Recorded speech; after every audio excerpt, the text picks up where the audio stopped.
Assalamualaikum warahmatullahi wabarakatuh dan selamat sejahtera saya ucapkan di Persidangan Kebangsaan Sarjana Muda Sains Sosial dan Kemanusiaan Persada 2022. Saya akan membentangkan kertas kerja saya yang bertajuk Pandangan Belia terhadap isu sosioekonomi dan politik di kawasan Dun Pramujaya, Pekan Pahang. Saya ialah Balkis Faharna binti Ismailudin di bawah penyeliaan Dr. Junaidi Awang Besar daripada Program Geografi Fakulti Sains Sosial dan Kemanusiaan. Di dalam pembentangan ini, saya akan membentangkan tentang pengenalan, kajian lepas, metod kajian, kawasan kajian, hasil kajian, rumusan dan cadangan. Belia merupakan golongan dalam peringkat umur seseorang itu berubah dari seorang yang bergantung kepada seorang yang berfikir dan bertindak kepada seorang yang bebas. Golongan belia juga merupakan golongan yang paling aktif menyumbang kepada pembangunan sosioekonomi negara kerana mereka adalah golongan muda yang perlu bekerja untuk menyara atau mengubah nasib keluarga di dalam era yang kian mencabar ini. Tanggungjawab mereka juga semakin berat apabila berlaku pindaan umur kelahiran pengundi 18 tahun bagi pilihan raya umum yang akan datang. Kerajaan Negeri Pahang melihat ini sebagai inisiatif yang baik kerana dapat mengetengahkan lebih ramai pemimpin daripada golongan muda.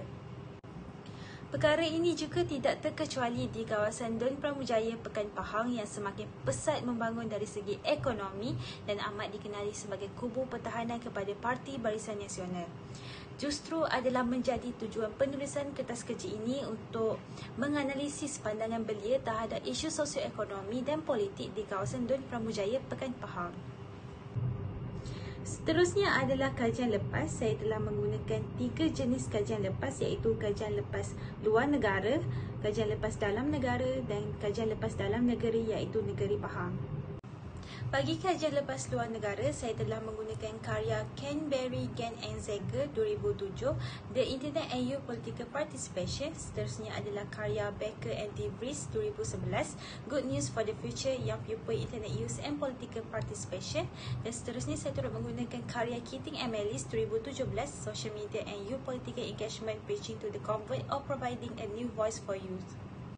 Seterusnya, bagi kajian lepas dalam negara, saya telah menggunakan karya Junaidi Awang Besar pada tahun 2019 yang bertajuk Perubahan Politik dalam Pilihan Raya Umum PRU ke-14 2008 di Malaysia. Selain itu, saya turut menggunakan karya Muhammad Fuad Majali, Junaidi Awang Besar, Yahya Ibrahim, Kaizia Haji Ismail, Novel Linden, Nur Azia Haji Muhammad Awal, Jeniri Amir dan Ahi Sarok pada tahun 2012 yang bertajuk Isu Semasa dan Persepsi Belia terhadap Politik dalam Pilihan Raya Umum Dewan Undangan Negeri Sarawak 2011. Seterusnya adalah karya Nur Amira Syazwani, Muhammad Ruzaimi Rizwan dan Sharifah Syahirah pada tahun 2012 yang bertajuk Persepsi Golongan Belia mengenai personaliti, pentadbiran dan dasar Najib Tun Razak.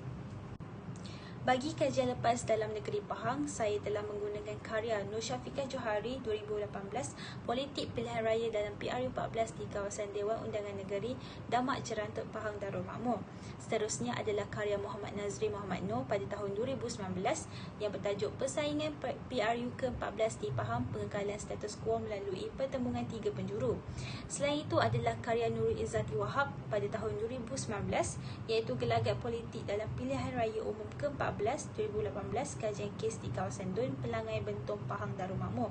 Saya turut menggunakan karya Khalida Najwa Khairuddin pada tahun 2021 yang bertajuk Keperluan Pengundi untuk Mengundi di Kawasan Tempat Bekerja, kajian kes di kawasan Dewan Undangan Negeri Trust Raub Pahang.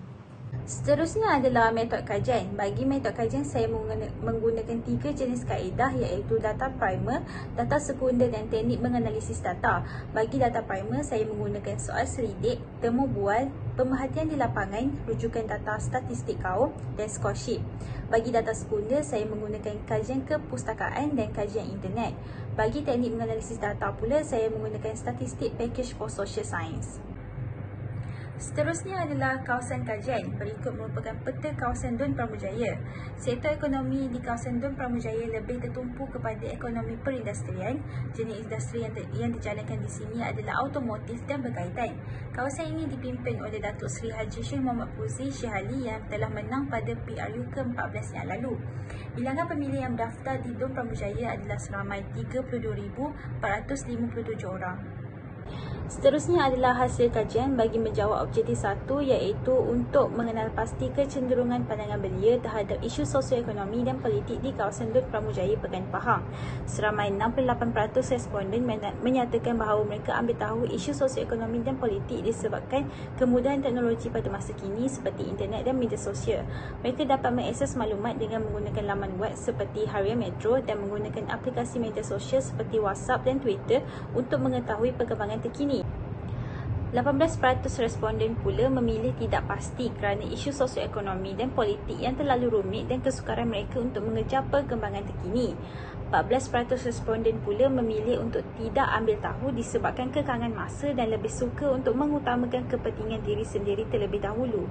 Seterusnya bagi menjawab objektif kedua, iaitu untuk mengkaji faktor yang mempengaruhi pandangan belia terhadap isu sosioekonomi dan politik di kawasan kajian. 38% responden telah memilih media sebagai faktor yang mempengaruhi mereka. Ruang media menjadi medium bagi memudahkan sebaran maklumat di mana setiap informasi boleh diakses tanpa tersekatan. Mereka turut menggunakan media untuk menilai keadaan sosioekonomi dan prestasi sesebuah parti atau calon. 24% responden pula memilih perasaan minat. Tahap minat amat mempengaruhi seseorang untuk mendalami kefahaman ideologi sesebuah parti politik dan sosioekonomi. Keadaan ini mendorong mereka untuk menyertai aktiviti ceramah politik, kursus politik, mesyuarat politik setempat serta mendengar kempen parti oleh parti pembangkang. Impaknya mereka akan lebih mengenali ahli politik dan keadaan isu semasa berbanding belia lain untuk membuat pilihan yang tepat pada PRU15 yang akan datang. Selain itu, 24% responden turut memilih sistem pendidikan sebagai faktor yang mempengaruhi mereka. Jika dilihat pada peringkat universiti, pelajar telah didedahkan dengan aktiviti politik kampus dan bidang sosioekonomi. Ini secara tidak langsung telah mendedahkan kepada mereka mengenai bagaimana proses politik berlaku pada peringkat nasional dan meningkatkan kesedaran mereka tentang perlunya pelibatan belia dalam menentukan masa depan negara. Bagi menjawab objektif ketiga pula, iaitu untuk menganalisis impak pandangan belia terhadap pilihan politik di kawasan kajian. Hasil analisis kajian yang dijalankan mendapati 78% responden bersetuju bahawa isu sosioekonomi dan politik memberi kesan kepada pilihan politik mereka di Lut Pramujaya. Pada peringkat umur ini, mereka juga sudah pandai menilai parti politik yang benar-benar ingin membantu rakyat atau yang hanya mahu memegang jawatan tertinggi saja. Kaedah penilaian mereka pula adalah menerusi isu-isu sosioekonomi dan politik yang dibangkitkan menerusi media sosial, media cetak dan media elektronik. Impaknya, isu-isu berbangkit akan mempengaruhi mereka dalam proses membuat dan pemberian undi ketika pilihan raya berlangsung. Mereka juga akan memilih wakil daripada parti politik manakah yang menitik beratkan kestabilan isu sosioekonomi dan politik di kawasan responden. 22% responden lagi berada dalam posisi tidak pasti kerana merasakan bahawa isu sosioekonomi dan politik bukanlah sahaja faktor yang akan memberi kesan kepada pilihan politik mereka. Pilihan mereka juga boleh dipengaruhi oleh rakan sebaya, guru dan ahli keluarga kerana mereka merupakan insan yang paling dekat dengan individu tersebut. Kesannya, pilihan politik mereka mungkin tidak akan berubah dalam jangka masa yang lama. Rumusan dan cadangan. Belia merupakan golongan yang mempunyai ilmu pengetahuan dan sedang mencapai satu fasa kehidupan baru dengan penuh tanggungjawab. Dengan kemudahan teknologi pada masa kini, adalah amat mustahil untuk para belia untuk tidak terlibat secara langsung dalam isu sosioekonomi dan politik. Belia juga sedar bahawa peranan mereka adalah penting pada PRU15 yang akan datang dan pilihan parti politik mereka mampu menentukan siapakah yang layak untuk memegang jawatan tertinggi negara. Kerajaan perlu lebih mengetengahkan mereka di dalam urusan pentadbiran negara dan membentuk satu platform yang lebih formal bagi membantu golongan ini untuk terus aktif menyumbang pandangan mereka. Satu ajakan para NIMA juga harus dilakukan bagi menambah kemahiran mereka menerusi latihan sambil bekerja, kursus, bengkel, ceramah dan seminar. Sekian, terima kasih.